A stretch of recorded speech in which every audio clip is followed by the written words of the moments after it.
Je demande pardon aux enfants d'avoir dédié ce livre à une grande personne. J'ai une excuse sérieuse. Cette grande personne est le meilleur ami que j'ai au monde. J'ai une autre excuse. Cette grande personne peut tout comprendre, même les livres pour enfants. J'ai une troisième excuse. Cette grande personne habite la France où elle a faim et froid. Elle a bien besoin d'être consolée. Si toutes ces excuses ne suffisent pas, je veux bien dédier ce livre à l'enfant qu'a été autrefois cette grande personne. Toutes les grandes personnes ont d'abord été des enfants, mais peu d'entre elles s'en souviennent. Je corrige donc ma dédicace. À Léon Verte, quand il était petit garçon, le petit prince Saint-Exupéry. Mais il arriva que le petit prince, ayant longtemps marché à travers les sables, les rocs et les neiges, découvrit enfin une route. Et les routes vont toutes chez les hommes. « Bonjour » dit-il. C'était un jardin fleuri de roses. « Bonjour » dirent les roses. Le petit prince les regarda. Elles ressemblaient toutes à sa fleur. « Qui êtes-vous » leur demanda-t-il, stupéfait. « Nous sommes des roses » dirent les roses. « Ah » fit le petit prince. Il se sentit très malheureux. Sa fleur lui avait raconté qu'elle était seule de son espèce dans l'univers. Et voici qu'il en était 5000, toutes semblables, dans un seul jardin. Elle serait bien vexée, se dit-il, si elle voyait ça. Elle, tous, seraient énormément et feraient semblant de mourir pour échapper au ridicule. Et je serais bien obligé de faire semblant de la soigner, car sinon, pour m'humilier moi aussi, elle se laisserait vraiment mourir. Puis il se dit encore, je me croyais riche d'une fleur unique, et je ne possède qu'une rose ordinaire. Ça, et mes 3 volcans qui m'arrivent aux genoux, et dont l'un, peut-être, est éteint pour toujours. Ça ne fait pas de moi un bien grand prince. Et couché dans l'arbre, il pleura. C'est alors qu'apparut le renard. « Bonjour » dit le renard. « Bonjour » répondit poliment le petit prince, qui se retourna mais ne vit rien. « Je suis là » dit la voix sous le pommier. « Qui es-tu » dit le petit prince. « Tu es bien jolie. »« Je suis un renard » dit le renard. « Viens jouer avec moi » lui proposa le petit prince. « Je suis tellement triste. » « Je ne puis pas jouer avec toi, dit le renard. Je ne suis pas apprivoisé. »« Ah, pardon, fit le petit prince. » Mais après réflexion, il ajouta, « Qu'est-ce que signifie apprivoiser ?»« Tu n'es pas d'ici, dit le renard. Que cherches-tu ?»« Je cherche les hommes, dit le petit prince. »« Qu'est-ce que signifie apprivoiser ?»« Les hommes, dit le renard. Ils ont des fusils et ils chassent. » C'est bien gênant. Ils élèvent aussi des poules. C'est leur seul intérêt. Tu cherches des poules? Non, dit le petit prince. Je cherche des amis. Qu'est-ce que signifie apprivoiser? C'est une chose trop oubliée. Dit le renard, ça signifie créer des liens. Créer des liens? Bien sûr, dit le renard. Tu n'es encore pour moi qu'un petit garçon, tout semblable à 100 000 petits garçons. Et je n'ai pas besoin de toi. Et tu n'as pas besoin de moi non plus. Je ne suis pas pour toi qu'un renard semblable à 100 000 renards. Mais si tu m'apprivoises, nous aurons besoin l'un de l'autre. Tu seras pour moi unique au monde. Je serai pour toi unique au monde. Je commence à comprendre, dit le petit prince. Il y a une fleur. Je crois qu'elle m'a apprivoisé. C'est possible, dit le renard. On voit sur la terre toutes sortes de choses. Oh, ce n'est pas sur la terre, dit le petit prince. Le renard parut très intrigué. Sur une autre planète? Oui, il y a des chasseurs sur cette planète-là. Non, ça c'est intéressant. Et des poules? Non, rien n'est parfait, soupira le renard. Mais le renard revint à son idée. Ma vie est monotone. Je chasse les poules. Les hommes me chassent. Toutes les poules se ressemblent et tous les hommes se ressemblent. Je m'ennuie donc un peu. Mais si tu m'apprivoises, ma vie sera comme ensoleillée. Je connaîtrai un bruit de pas qui sera différent de tous les autres. Les autres pas me font rentrer sous terre. Le tien m'appellera hors du terrier, comme une musique. Et puis, regarde, tu vois là-bas les champs de blé? Je ne mange pas de pain.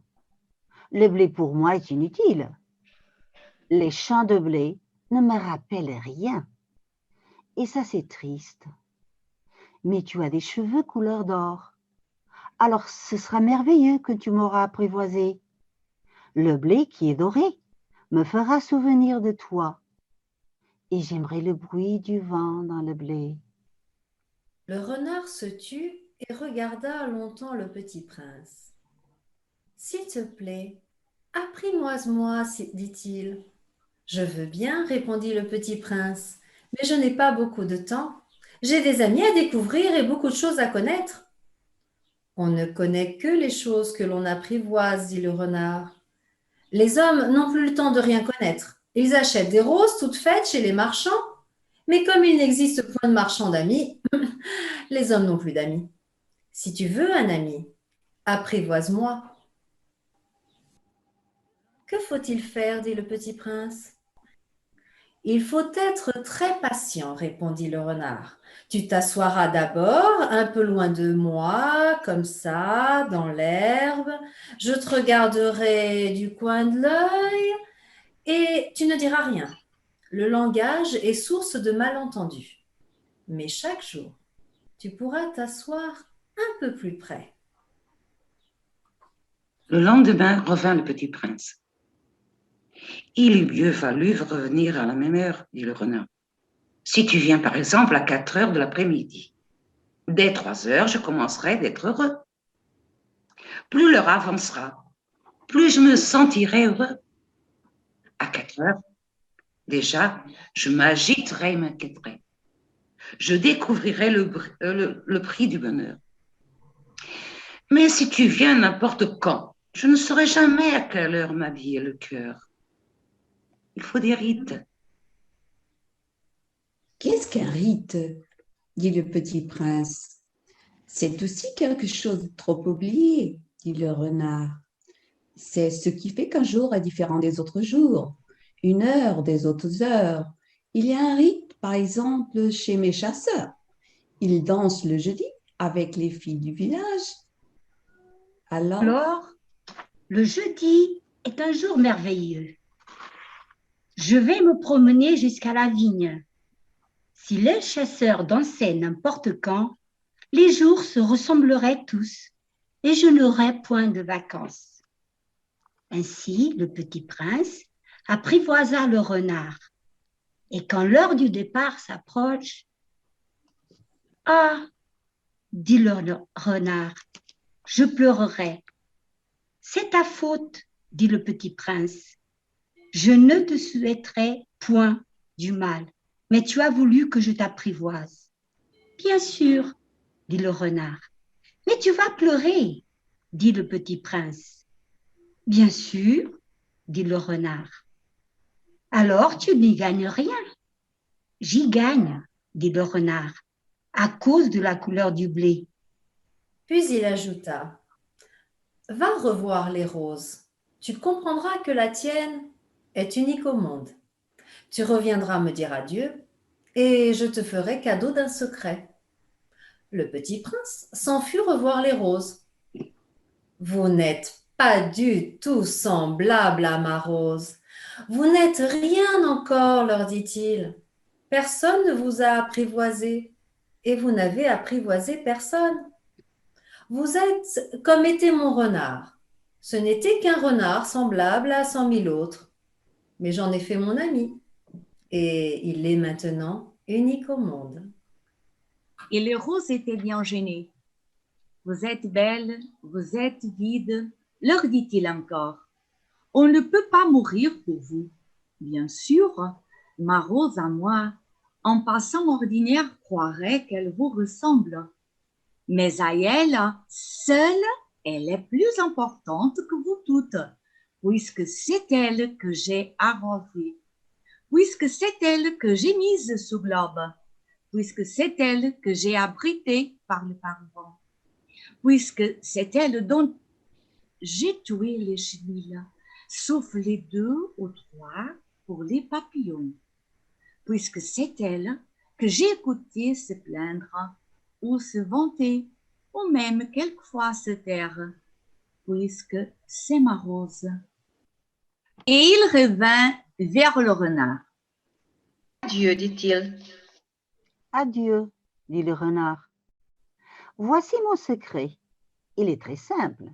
On ne voit bien qu'avec le cœur. L'essentiel est invisible pour les yeux. L'essentiel est invisible pour les yeux, répéta le petit prince afin de se souvenir. C'est le temps que tu as perdu pour ta rose qui fait ta rose si importante. C'est le temps que j'ai perdu pour ma rose, fit le petit prince afin de se souvenir. Les hommes ont oublié cette vérité, dit le renard. Mais tu ne dois pas l'oublier. Tu deviens responsable pour toujours de ce que tu as apprivoisé. Tu es responsable de ta rose. Je suis responsable de ma rose, répéta le petit prince afin de se souvenir.